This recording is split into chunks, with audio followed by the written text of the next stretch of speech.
say you're all like logical, working and whatnot, and it's like, okay, now go socialize. Most people are like, oh, but it's hard to switch out of it. You should view it as, I'm out of the cage. I'm out of the cage. You should be so excited. You should be even more excited than the person who isn't logical at their day job. Right? If you aren't, you're like, but I'm still logical. That just means you're addicted to the cage. You're like, put me back in the cage. No, it's like, get out of the cage. So that's an even bigger motivator to like milk that time out. It's like, hey, worked all day, out for an hour, let's go. I have an hour out of the cage.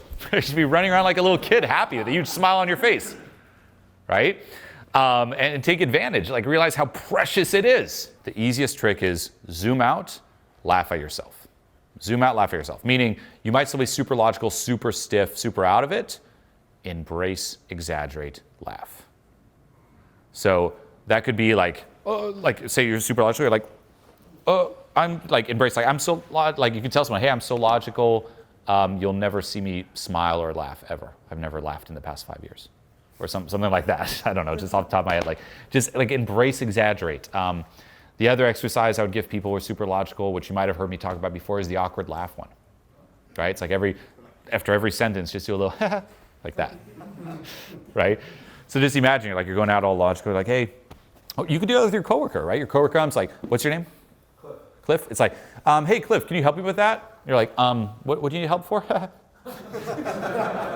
Genuine laughter, even at your desk, like, oh, now it gets you out of it. So you could also think of it, it's like, and with that, remember, you can only summon the emotional side and summon the fun. You can't think your way into it. Big for everyone, especially if you're a logical overthinker. It's like you will try to think your way into feeling something. So again, I'm logical, I should not be logical. How can I logically be funny and be more carefree? And it just reinforces you're logical. So it's like there's a wheel turning, what's a stick you can put in to just disrupt that? And then lower the bar.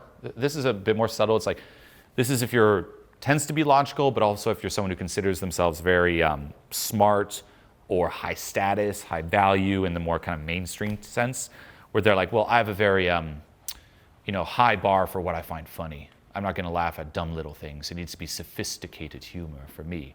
It's not everyone, but there is a small category for that. Lower the bar, lower the bar, lower the bar. Ideally, anything and everything should make you laugh. For real. And don't be afraid to laugh at your own jokes. You should be the first person laughing at your own jokes. Big. Everyone's like, don't laugh at your own jokes. It's like, I'm laughing at my own jokes. But then the key is, you're laughing at your own jokes because you authentically find them funny. You're not laughing because you think no one else will laugh. So that's the difference. Like most people, they'll say a joke and they're like, ha ha, it was funny, ha ha, right? Terrible. But if you're saying the joke and you're just like, just kind of laughing, then it's good. If you're doing it for you, it's good. Entertain yourself. If it's others, then you're just a try-hard dancing monkey. But you do want to be a dancing monkey for you. For you, there should be like you, Cliff, and then there's Cliff in your head. Dance, monkey, dance, Cliff, and like that's how it works. Another exercise you can do is every single day, and that's why I keep saying every single day, talk to new people. Every single day, go out and socialize for 30 minutes, no matter what, no matter how busy you are. Right? I've been through phases like that too, where say Owen and I were just working like crazy, and it's like, well, let's just go out for 30 minutes. That's it, just 30 minutes, done. If your day's super busy, you can even small chunk that. Hey, 10 minutes during lunch and then maybe 20 minutes after, etc. And just make it a habit. And during those 30 minutes, your only goal, this is very important, your only goal is to practice making that transition from logical in your head to out of your head in the flow. And then here's what you can also do. And this is especially if you're someone who relies on like building momentum. If you go out, say for those 30 minutes, maybe 2 minutes in, if you do it right, it's like, oh, you're in a good flow. As soon as you catch yourself being in a good flow, stop taking action and let yourself get all logical again. And then back to not being logical. When you're in a good flow, okay, back to being all logical, like on your phone or whatnot, and just kind of practice the transition. Practice the transition. It should be fast. And again, you have to summon it. You have to create an opportunity for it to sneak up on you, like with that awkward laugh exercise. And that's why I keep saying, the more inside jokes you have with yourself, the better. The more inside jokes. There should be something that you're just like, doing it for you, where it's like regardless of how the external outcome turns out, it's a win no matter what. This is big, right? Even if you want to go advanced, a lot of what I do in life and even in my job, of course, is number one, to help people, but two, it's still part of that whole inside joke with myself expression side of things, right? Like if you've seen me through the years, I've done, there was a period where I'd wear like these crazy robes on stage and stuff, right? Like I love that because it triggers people who are super spiritual and people who are super money focused, because they usually can't see the two going together. So they'd see someone like dressed like crazy, but then like spitting facts, and they're like, what? Or like dressed like crazy, but then it was like a very expensive piece of attire, and they're like, well, wait a minute, how did they get it forward? And then it would trigger the spiritual people or more minimalist, where it's like, but it's the expensive, but he's talking about spiritual stuff. So that's my type of humor, again, like kind of unplugging people from groupthink. But even then, like when I would go on stage, like there's one that I remember vividly. I was in Vienna, and I was wearing this crazy robe, this gold pants, gold shoes, and while the crowd was filling, I was waiting in the back room. And the back room they had there was not really a back room, it was just the hallway leading to the kitchen, and there was all the waiters and waitresses and stuff walking by. As I'm just standing there, it was me and my camera guy. So he had the camera out, and we were just kind of waiting, and we were like, okay, we have to wait maybe 10, 15 minutes, and then we'll go up. So for 10, 15 minutes, I'm just standing there in this weird robe with like the hood and everything, the sunglasses and a massive beard. And everyone walking by was like, what the, like the whole time. And just that already made the event. I'm like, look, regardless of how the speech even goes, this is so epic, I will never forget this moment, and I haven't. And then even on stage, I'm like, how epic and crazy is it that I'm just going up there dressed like that and delivering, like that was already the win. That was the inside joke with me. Say the speech didn't go well, I fumbled, still a win. Have that all the time. In any interaction too, it's like, hey, what's a win that regardless you're gonna have with you, right? Could be like we talked about, like you're gonna say this dumb little movie line. That's it, there's the win. And it could be like lower the bar really, right? Like again, the example I sometimes give is that Lords of Dogtown movie, right? Lords of Dogtown, Heath Ledger, a line in it where he says, nice socks. That's it. It's just a line where he looks down at someone and says, nice socks, man, nice socks. And I would say that all the time. Like there was probably like a few weeks after seeing that movie, like I said, I'd walk out in the venue, and that's how I'd warm up. I would walk through, say it was a bar, I'd walk through the bar and to every single person, nice socks, man, nice socks, nice socks. Even if they didn't have socks, I was like, nice socks.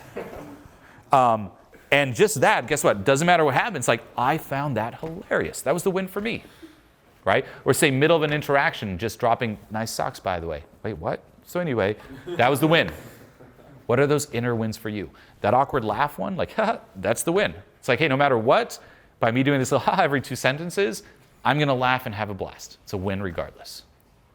Okay, again, this is also a lot more on the external side, but that there suddenly just frees you up big time from, oh, will the outcome, will I make it or not? It's a win regardless. Regardless of what happens, you win. Create those situations for yourself built on your humor on the external side. And then the last key one is a lot of inner work. The more you let go of all those barriers and concerns that tend to also just hijack your mind and keep you ultra logical, the better. Yeah. Like even now, there's really not a big difference between me being super logical or not, just due to inner work, right? Like if you think of it here, what am I doing? This whole speech is very logical.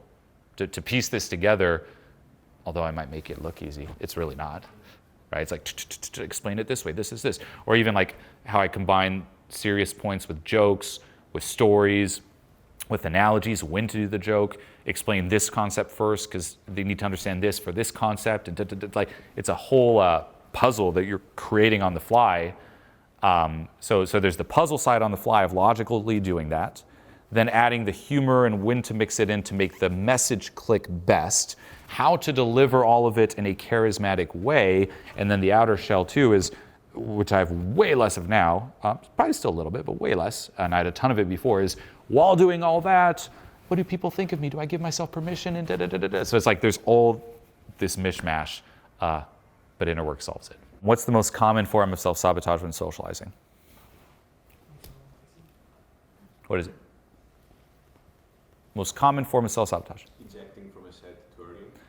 Could be one, but no, more common than that. Drinking. Nope. Not approaching. Making your below somebody. Feeling stifled. Stifledness. Follow, tension, stifledness. You'll see, as soon as you talk to someone you believe you're quote unquote above them, like you're outside their league, you're not going to get stifled.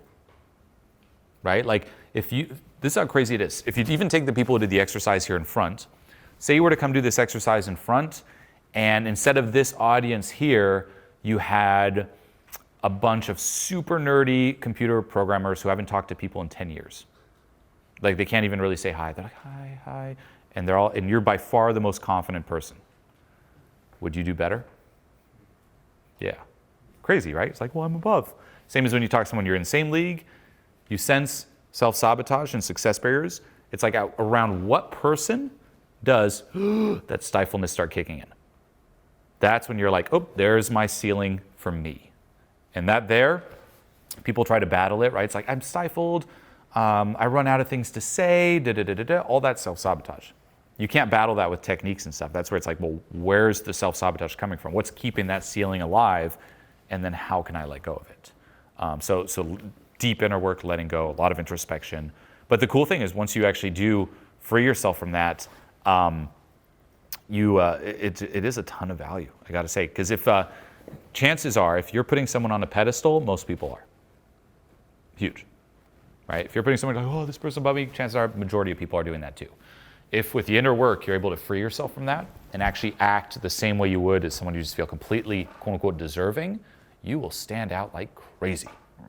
Because it's very rare for that person to meet someone who is that carefree and grounded. And that does most of the work for you, right? We call those honest signals, stuff that's hard to fake. You can't fake that. That's why it's very valuable if you pull it off authentically. Say right now you're all salespeople. You're gonna go sell something. Situation one is, if you don't make that sale, you'll be homeless. You lose where you live. That's it. This is your last chance. You lose the job, you're homeless. Go sell. You're probably going to feel very needy and you're going to be attached to the outcome. Situation number two, someone gives you 100 mil. You have 100 mil in the bank. That sale is worth $5. You can still go with the intention to crush it, but what happens if you don't make the $5? Meh. Right? That there is what we do, sadly, with our self-worth and how we feel as a person. We're like, I'm going to go in, and if this person likes me, I'm good. If they don't, the world explodes. Versus when you start letting go, it's like you detach yourself where it's like, yeah, whether or not, all is good. And same with sales. And it could be, by the way, that situation is crucial, but just by doing that inner work and severing the seriousness allows you to crush it more. Because funny enough, it's the person who doesn't need it who will get it. If you don't need it, but you still play to win, you get it. When I started out very logical and just very outer focused, I was like, all I cared about was outer. I was not someone who meditated, didn't even read that much. I was not into any kind of inner work, not into spirituality, nothing. And I thought I could just optimize the outer and crush it. And I got really good at it, but you never escape that pull there. You never escape the self-sabotage. You never escape feeling stifled. You just get really good at fighting against it, but it's still there. And as soon as you stop fighting against it, it fully takes over again. So it just felt like this constant struggle, just constantly having to do effort. It felt like even being confident, this is the key. Is being confident something you have to do, or is it just who you are? Right? So that's the thing, is I always felt like I had to do something to feel confident, take action to feel confidence, versus, oh, it's just me. And it felt like if I stopped doing, my confidence would drop. That's how it felt. So it was always like, oh, I gotta do it, or else. Terrible. And you can fight that and get good at it, but yeah, eventually it'll get you. So that's where, and this is the key, the more stubborn you are, the worse it'll get you. So if you keep, like, for me, looking back, it's like, why the fuck didn't do inner work sooner? So I resisted, and eventually life will present a situation where it's like, you have no other choice. And when I did, like that's when, it's because my outer was already maximized. I added the inner, right? So that's same here. It doesn't take away from the work you've done on the outer. It just means, great, you have tons of experience with the outer. Balance it out with the inner. So yeah, and that's usually you'll sense if you're at that point where you need, like, there's 2 points where you need inner work. One is if you just want to start out with the right foundation.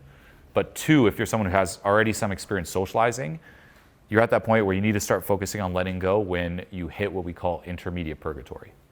Meaning, sometimes you might go out and socialize and you're just in the zone and it just clicks and you're having a blast, but it's inconsistent and you have no control over it. and it kind of feels like you're going out and you're like, I hope today's good, right? And sometimes it is, and those glimpses are probably the best moments of your life. You're like, that's so good, but like, why can't I just do this more often? That's when it's like, okay, it doesn't mean you can't do it. It means if you do a focus on inner work, you'll be able to tap into that more consistently. The big tells are inconsistency, playing not to lose versus playing to win. That's another big one. If you sense yourself scanning environments looking for easier opportunities, that's a sign where also, because that's where you're kind of protecting your confidence. Because if you're like, well, if I do that and it doesn't go well, my confidence drops. So it's a whole inner issue. If you feel stifled a lot, another one, deep inner work. And then the other one is if you also get very mentally overwhelmed, right? So yeah, that's the big shift. And then what you'll also see, and this is what really, high vibe is about, it's once you incorporate the inner work, the letting go, it really moves all that is social skills in a whole new paradigm, right? Where you kind of look at the traditional mainstream way of teaching it and you're like, a lot of the advice there is only for someone who still gets stifled, for example. That advice there is only for someone who runs out of things to say. Ideally, reach a point where you never get stifled, so you can drop all that. You never run out of things to say, drop all that. You're always in the zone, drop all that. Right? But yeah, so inner work like that, that'd be the one. Yeah.